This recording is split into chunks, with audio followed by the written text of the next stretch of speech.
Hi, everyone. Welcome back to Dave's Math Channel.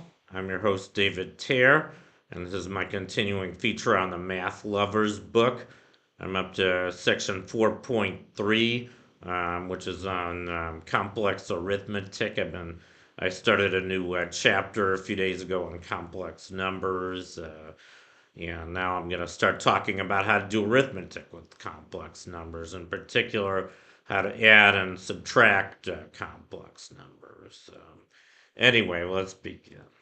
Um, well, I think addition and subtraction are the most basic arithmetic operations there are. I mean, they're very basic with ordinary numbers and are also very basic with complex numbers. And, adding and subtracting complex numbers is really not difficult at all. It's pretty much what you expect.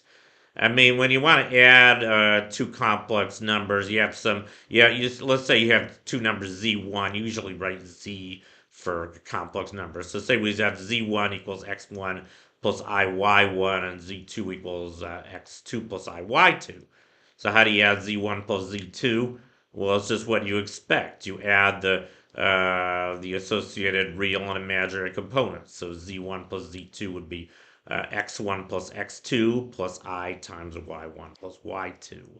And if you like, this just follows from the associative property of addition. I mean, complex numbers obey associativity the same way real numbers do. That's why if you wanted to write this in steps, you would say z1 plus z2 is x1 plus iy1 plus x2 plus iy2. But then, well, it also depends on the commutative property. It doesn't depend on the order in which you write this, so you can switch around y1 and x2. You can write this as x1 plus x2 plus I1 plus iy2. I show all the steps here, and then you can use the distributive property. You can write I1 plus iy2 as I times y1 plus y2, and then you're done, basically. So you're really using commutative and the distributive property now. I guess the associate too, because it doesn't matter how you group the terms. But maybe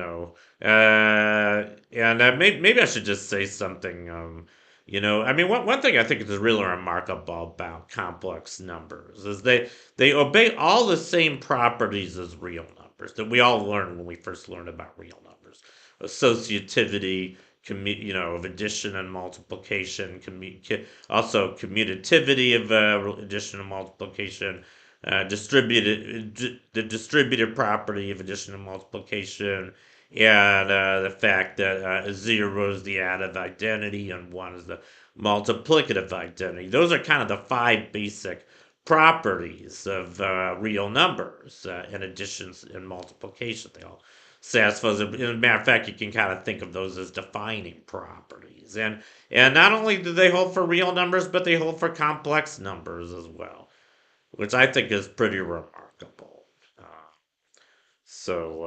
Anyway, just thought I'd mention that. And complex subtraction, same idea. I mean, just replace the plus sign with a minus sign and do the same thing. I mean, I won't even bother to go through the steps here, but suffice it to say, if you want to subtract z1 minus z2, it's just x1 minus x2 plus I times y1 minus y2. Subtract the respective real components and imaginary components, just like you expect. And I think I mentioned last time that you can think of complex numbers as vectors. They're like 2D vectors over the real numbers. As a matter of fact, they are a vector space. I don't want to get into this. This is kind of abstract algebra, which is beyond the scope of what we're doing right now. But it turns out that the complex numbers, at least with respect to addition, do form a two-dimensional vector space over the real numbers. So they are vectors. But they're more than vectors because you can multiply them and divide them. You can't, in general, multiply and divide two vectors, but you can multiply and divide complex numbers. So they're actually richer than a vector space. They're an algebra. I'm getting into some pretty heavy abstract algebra here. I hope I'm not turning you guys off by talking about this, but I do know a lot of advanced math, and I just think complex numbers are really beautiful, and I hope you have convinced you guys some of that as well. Anyway, that's pretty much all I have to say for today. That's how to add and subtract complex numbers. So thank you for watching. Long live math, and I'll see you guys next time. Bye.